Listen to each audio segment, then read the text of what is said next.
Hey everybody, welcome back to Nintendo Switchcraft. On today's episode, we're going to talk about my experience with multiplayer in Monster Hunter World. We're also going to be talking about Pac-Man 99 and the return of E3. Let's jump right in. Before we do, click on the YouTube buttons if you're watching this over at nerdnest.tv. It really does help. And if you want to check out the podcast version of the show in your favorite podcast player, just do a search for Nintendo Switchcraft and subscribe. It's absolutely free and absolutely helps.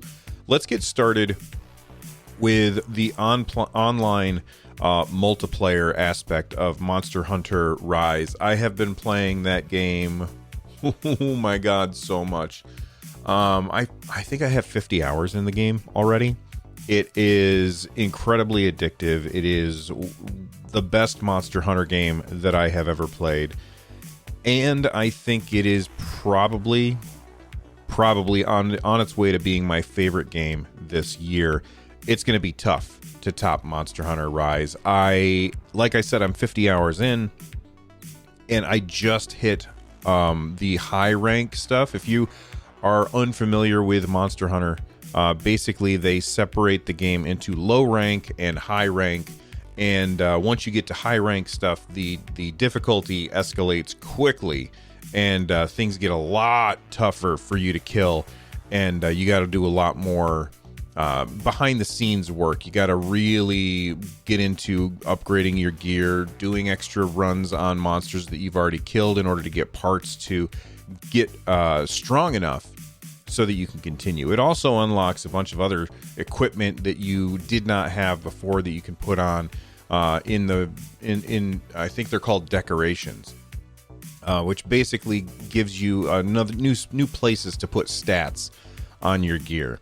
But that's not really what I want to talk about today. What I really want to talk about today is the multiplayer, and the footage that you're seeing in the background. If you're watching this on the YouTube channel, the footage you're seeing in the background is the first online hunt. I made a brand new character so that I wouldn't spoil anything for anybody, but this is the first hunt that you have if you just go through all of the tutorial stuff as fast as possible and then queue up for an online match, and that's what I ended up doing.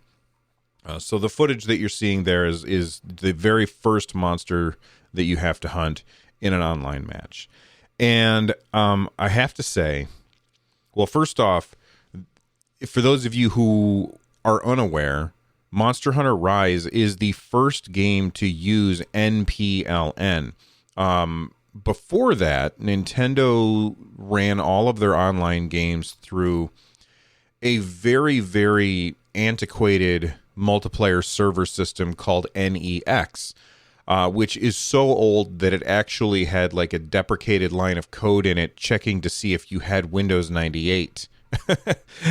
So it's really, really old. And Monster Hunter Rise is the very first game to use their updated system, NPLN. Now, if you've played games on the Nintendo Switch online multiplayer before, then I'm sure at some point you have experienced some pretty horrible lag.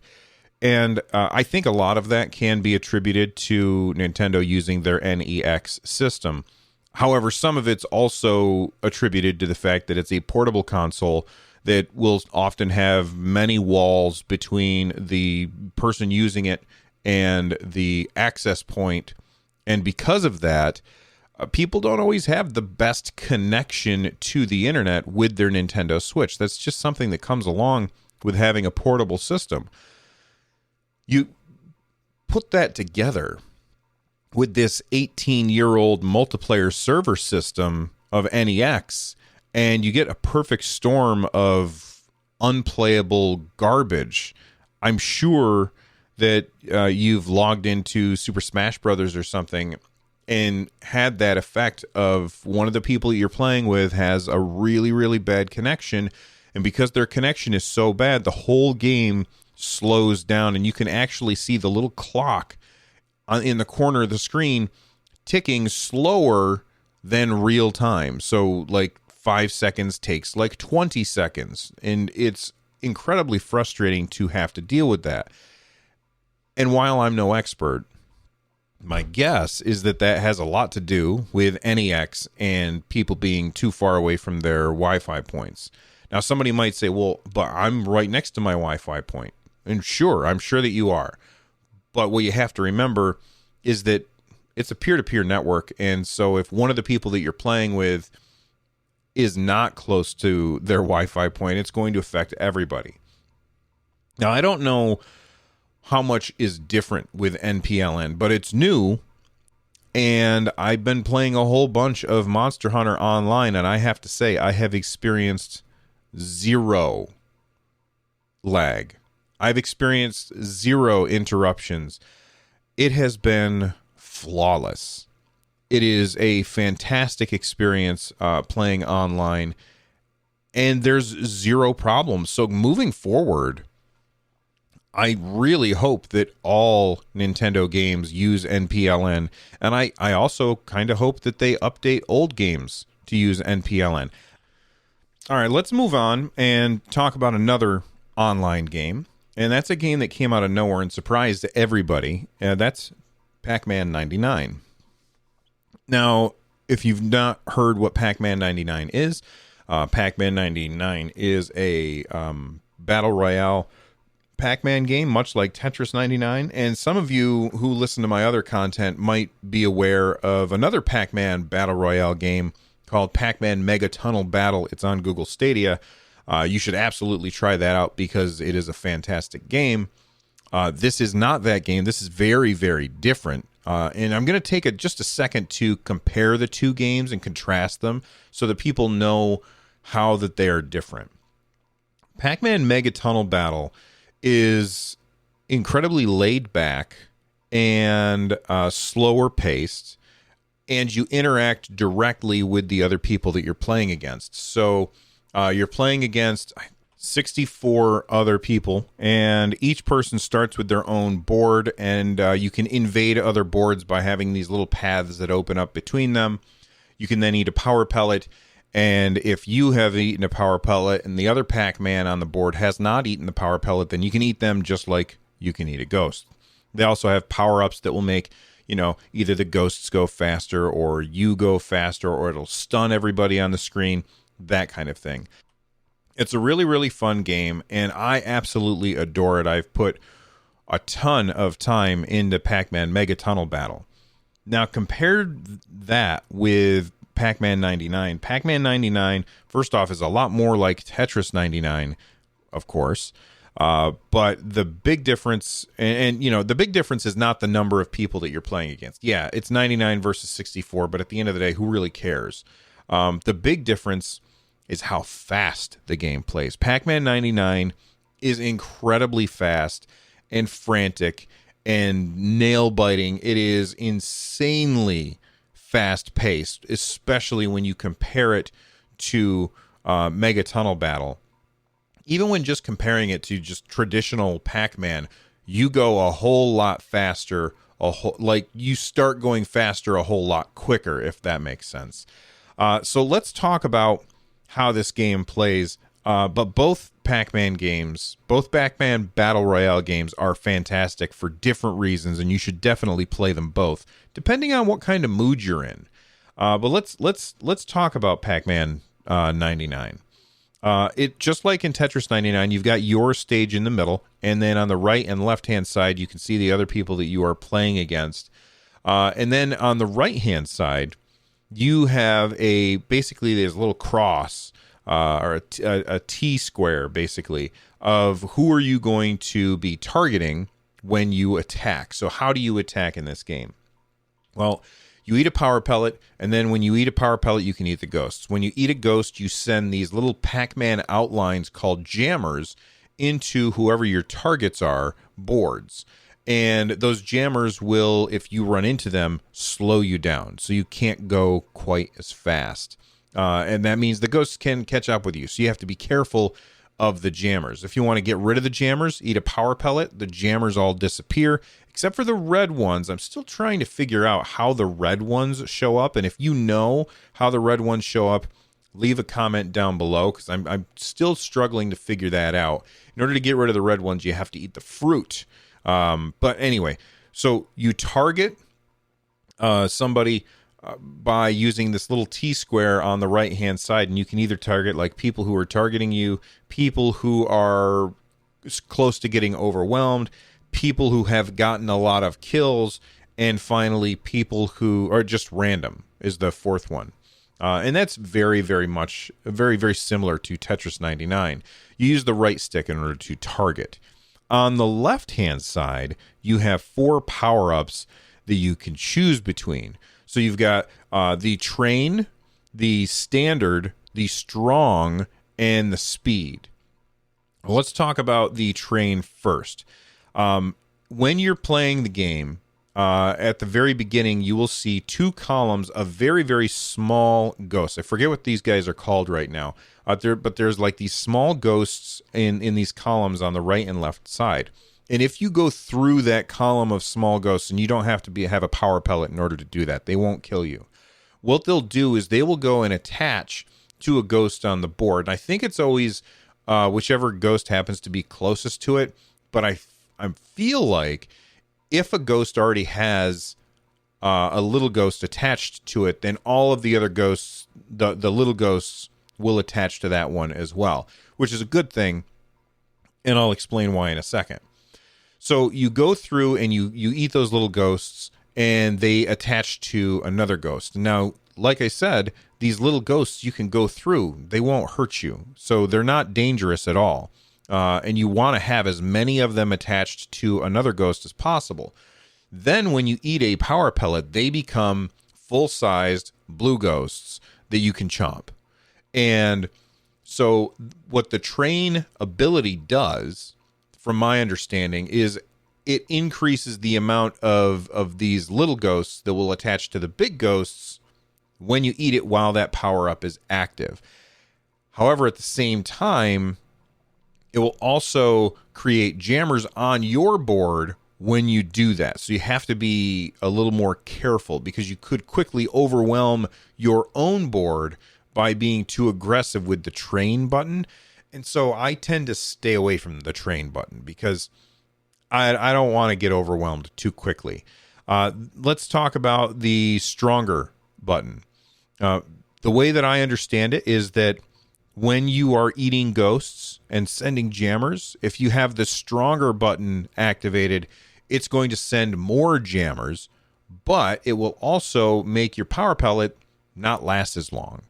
And because of that, you definitely don't want to have that on all of the time. I tend to just turn it on when I know I'm going to, okay, there's a power pellet right here, and there's a bunch of ghosts right nearby. I'm going to hit that strong button, eat them all, and then switch. Then you've got the speed one. The speed one makes you go a whole lot faster. I believe that they said in the video that it doubles your speed. But it also will make it so that you're not sending as many jammers out to the other players that you're targeting. And then finally, the standard one, it doesn't really do anything. It just makes you play like standard Pac-Man. In addition to that strategy, and I'm sure that people will figure out the best strategy for that. So start playing as fast as you can, because people are going to get real good real fast. But in addition to that strategy, each time that you clear the board, meaning you eat every single power pellet on there, you also get a speed boost, which will make you a little bit faster, which is great. You definitely want to be faster. And then on top of that, if you want to refill the board with more dots and get your power pellets back, then you have to eat the fruit. Eating the fruit will repopulate your board, but will also despawn any red jammers that are on your board at the time. The red jammers will kill you if you interact with them. So you have to be careful of those guys as well. If you eat a power pellet, the red jammers will freeze temporarily. So you can eat a power pellet, kind of get around them. If you feel like, oh no, I'm getting trapped, I don't have anywhere to go, eat a power pellet, see if you can navigate your way to the fruit to kind of clear everything off. I have yet to win a match in Pac-Man 99. The highest that I've gotten is 3. The most Most of the time I get to somewhere between 5 and 15 or so. But the highest I've ever gotten is 3, and I don't know if I'll ever win. But hey, you know what? I played a ton of Tetris 99. I never won. Came in second once. I've never won in Tetris 99, but I've had a lot of fun playing that game. And I can anticipate that I'm going to have a lot of fun playing Pac-Man 99. If you're really, really enjoying the game, then there is DLC. The DLC is basically skins. Most of the skins, I think, look terrible. One of them is themed on Mr. Do, which is very compelling, and I really want, because I loved playing Mr. Do when I was a kid. I even have like a Mr. Do action figure. Or not Mr. Do. I meant to say Dig Dug. Oh, man. Mr. Do would be cool as well. If you don't know who Mr. Do is, check it out. If you don't know who Dig Dug is, check it out. But I even have like a Dig Dug action figure, and I would love to use the Dig Dug theme. They have all of the DLC or all of the themes in one like package for $30, which seems a little high, but at the same time that also gives you the ability to play offline. I don't know if I would ever play offline. It also gives you the ability to do private matches. If you guys want to do private matches with me, leave a comment down below. Maybe I'll end up picking up the DLC, and if I do, then we can set up a time where we can do private matches. Maybe I'll do a live stream of it or something. But I've been having a blast with Pac-Man 99, and I think that everybody deserves to play this game and check it out. It comes for free, just like Tetris 99. It comes for free with your Nintendo Switch online subscription. So if you are spending the $20 a year for the solo plan, or the $35 a year for the family plan for Nintendo Switch Online, then not only do you have access to Tetris 99, but you also have access to Pac-Man 99, and they're both really, really good games. Now, if Nintendo would just bring back Super Mario 35, I think everybody would be doing cartwheels. All right, let's talk about things that are coming back. E3 is coming back. As of April 6th, E3 tweeted this out. They said it's been hard waiting quietly as we got ready for today, but we're thrilled to announce our plans for June 12th through 15th. And then they say sign up at e3expo.com for more information about that. And Nintendo and Microsoft will be participating at E3 this year. Doug Bowser tweeted out, if you don't know who Doug Bowser is, it's hilarious that his last name is Bowser, but he is the president of Nintendo of America, took over when Reggie Fils-Aimé retired. And yes, his actual last name is Bowser, and his his Twitter handle is The True Bowser, which is hilarious. And he is the president at Nintendo of America. And he says, it's going to be great to get the video game industry back together with our fans this June. We'll make the virtual format fun and engaging. Looking forward to seeing you all in June. Now, Nintendo has been doing E3 virtually for a long time. I mean, they've been doing Nintendo Directs. They kind of moved away from, getting up on stage and talking, which is great because I think that Nintendo was always really bad at that. They're a Japanese company, and so when they get up on stage, they want to have the people who are making all of these games and these decisions up on stage talking about them. But that means that they also, it's something like E3, they have to have a translator, which slows everything down and kind of makes the whole presentation less interesting. And so what I would prefer that they do is just what they ended up doing with Nintendo Directs, where they have somebody speaking in Japanese, but then they dub over them in English, and then they dub over them in Spanish and whatever other language that somebody happens to be watching the video in.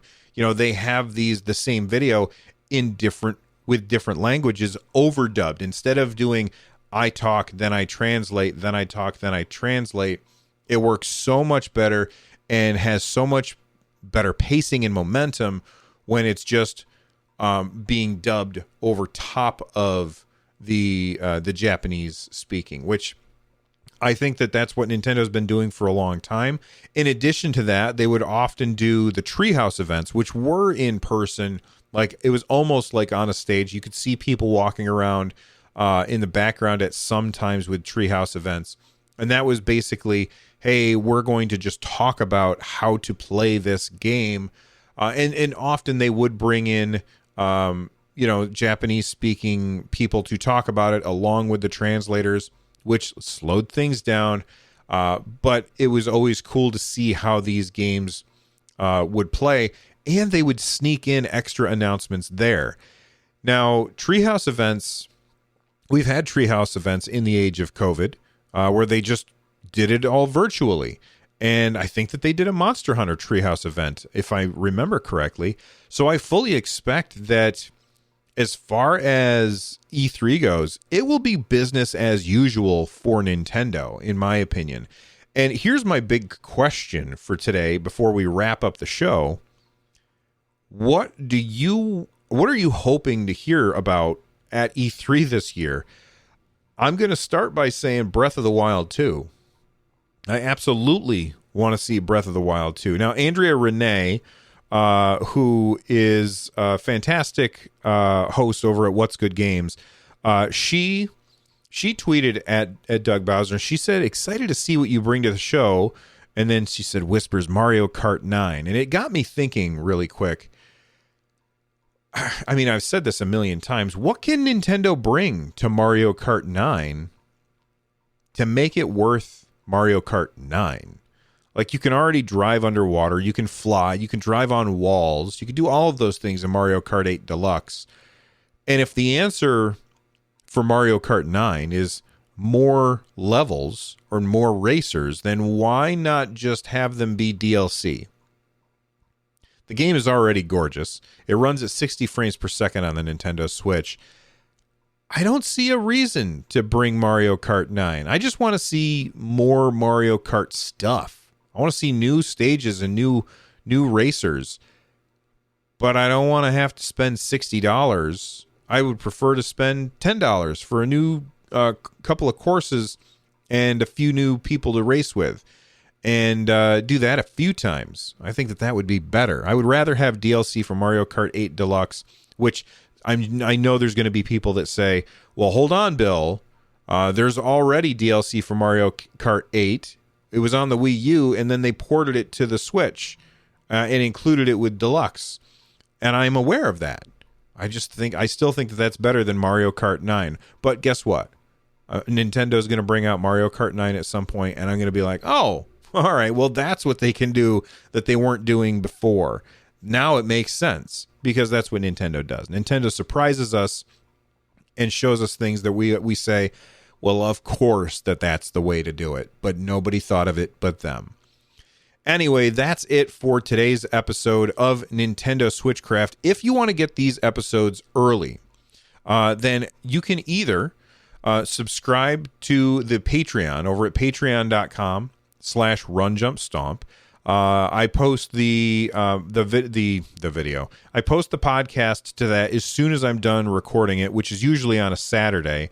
And if you want to join that and get it early, it's the Early Access Club, patreon.com/runjumpstomp.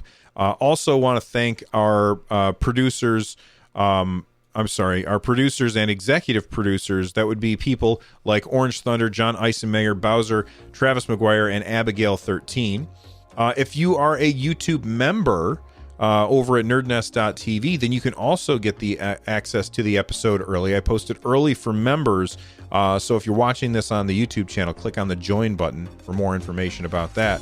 Thank you very much for listening and watching, and I will see you all next time. I hope you have a great day.